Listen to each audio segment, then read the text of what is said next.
প্রিয় শিক্ষার্থী, আসসালামু আলাইকুম। আমরা এক নাম্বার নিয়ে গত ক্লাসে আলোচনা করছি। এখন আমরা দুই নাম্বার সেটের গঠন পদ্ধতিতে প্রকাশ করব। সেটের গঠন পদ্ধতি প্রকাশ করো। সেটের গঠন এখানে 4টা অঙ্ক দেওয়া আছে, তালিকা পদ্ধতিতে দেওয়া আছে। সেটের গঠন পদ্ধতিতে আলোচনা করতে হবে। যেহেতু দ্বিতীয় বন্ধনী দেওয়া আছে, সেহেতু এটা তালিকা পদ্ধতি আমরা বুঝতে পেরেছি। তাহলে আমাদেরকে এই তালিকা পদ্ধতি থেকে করতে হবে সেটের গঠন পদ্ধতি। দুই নাম্বার এই খ, 2 নাম্বারের খ, এটাও তালিকা পদ্ধতি দেওয়া আছে, দ্বিতীয় বন্ধনী। গ নাম্বার তালিকা পদ্ধতি দেওয়া আছে, ঘ নাম্বারও তালিকা পদ্ধতি দেওয়া আছে। আমাদের করতে হবে সেটের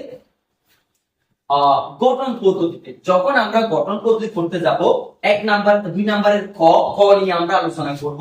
কতে আছে 3, 5, 7, 9, 11। তাহলে এগুলা কি সংখ্যা? আমরা জানি এগুলা বিজোড় সংখ্যা। বিজোড় সংখ্যা 1, যদি আমরা ক নিয়ে একটু কথা বলি, 1, 3, 5, 7, 9, 11, 13 এবং 15। এই সংখ্যাগুলো হলো বিজোড় সংখ্যা। বাকি 2, 4, 6 এগুলো হলো জোড় সংখ্যা। আমাদের যেটা লাগতেছে না, আমাদের বিজোড় সংখ্যা 1, 3, 5, 7, 9, 11, 13 এবং 15 বিজোড় সংখ্যা।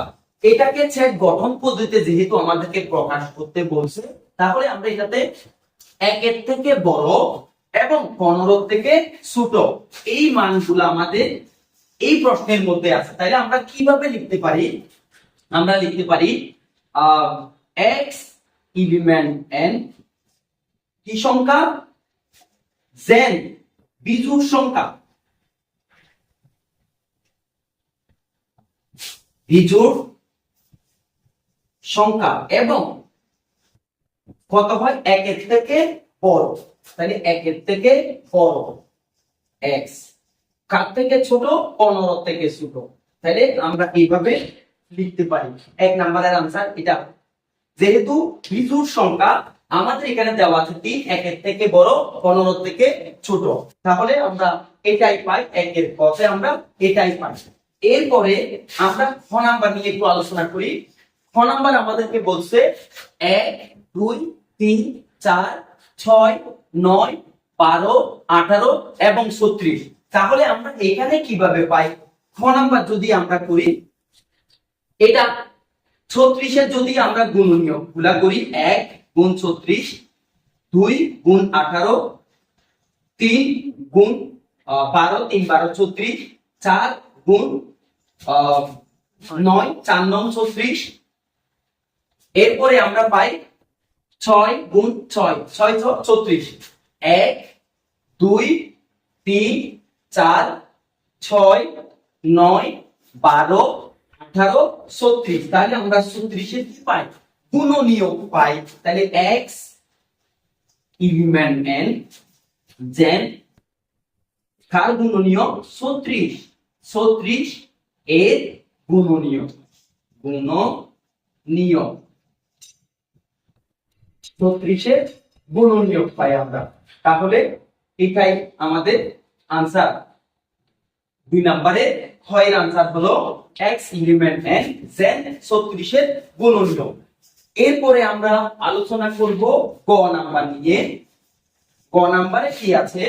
গ নাম্বারে আছে 4, 8, 12, 16, 20, 24, 28, 32, 36, 40। তাহলে এটা আমরা কি করতে পারি? এটা হলো 4 এর সবগুলা 4 এর নম্বর। এখানে আমরা দেখতেছি 4 একে 4, 4 2 8, 3 4 12, 4 4 16, 4 5 20, 4 6 24, 4 7 28, 4 32, 4 9 34, 4 10 40।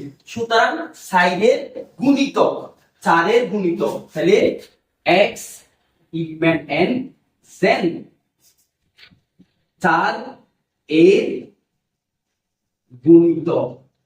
গুণিতক এবং তাহলে আমরা কত পর্যন্ত করতে পারি? 4 এর গুণিতক আমরা কত নিতে পারি? x it's greater than equal 40। তাহলে আমাদের आंसर এটাই, ক নাম্বার। এরপরে আমরা যখন ঘ নাম্বারে যাব, ঘ নাম্বার কিন্তু এখানে 1 নাম্বারে ক্ষয়ের মতো দেওয়া আছে ধনাত্মক আর ঋণাত্মক, ধনাত্মক আর ঋণাত্মক, ধনাত্মক আর ঋণাত্মক। তাহলে এটা আমরা কিভাবে করতে পারি? এক্স এলিমেন্ট জেড পূর্ণ সংখ্যা, জেড সবসময় ধনাত্মক আর ঋণাত্মক, জেড পূর্ণ সংখ্যা, পূর্ণ সংখ্যা এবং কার থেকে বড় আর কার থেকে ছোট এটা আমরা আমাদেরকে লিখতে হবে, এবং দিয়ে আমরা লিখতে পারি এক্স, এক্স যদি আমরা সংখ্যাটা ধরি স্কয়ার, তাহলে ইটস লেস দেন, আমি একটু ক্যালকুলেটর নিয়ে দেখাই, যেহেতু আমাদের এখানে 4 আছে, 4 4 কত 16, তাহলে আমরা লিখতে পারি it's less than equal x, 4 আছে 4 4 16 আমরা করতে পারি। এরপরে ইটস লেস দেন ইকুয়াল, এখানে যেহেতু 6 আছে 6 এর উপর যদি আমরা কিউব করি, 6 এর উপরে আমরা কিউব করলে 5 এর উপর কিউব করে দেখি আমরা 5, যেহেতু এখানে 5 আছে 6 আছে 6 এর উপর কিউব করতে হবে, 6 উপরে কিউব করলে 216, তাইলে আমরা 216, তাইলে x কিউব আমরা করতে পারি x কিউব। তাইলে এটা যদি আমরা এখানে করি ধনাত্মক আর ঋণাত্মক, এটাকে আমরা করলে 16, এইভাবে আমরা লিখতে পারি x, এই সংখ্যাটা এখানে দিলাম, এবং এখানে যদি আমরা দিই 216 আমরা লিখতে পারি, তাহলে এটাই आंसर, এই x এর জায়গায় এই মানটা হবে। তাহলে আমরা এখানে এবার আমরা করতে পারি 16 স্কয়ার x এবং 216 উপরে কিউব আমরা করতে পারি,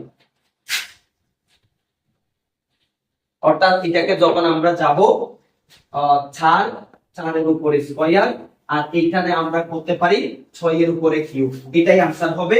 যেহেতু 4 4 16 ধনাত্মক আর ঋণাত্মক, যেহেতু 6 এর উপরে যদি আমরা কিউব করি ধনাত্মক আর ঋণাত্মক, তাহলে কত পাই আমরা 216 পাই। তাহলে এখানে হচ্ছে 4 4 16, এখানে হচ্ছে 206 কিউব 216, এই মানগুলো আমরা পাই। তাহলে আমাদের সেট গঠন পদ্ধতিতে প্রকাশ করলে আমরা এটাই পাই। ধন্যবাদ সবাইকে।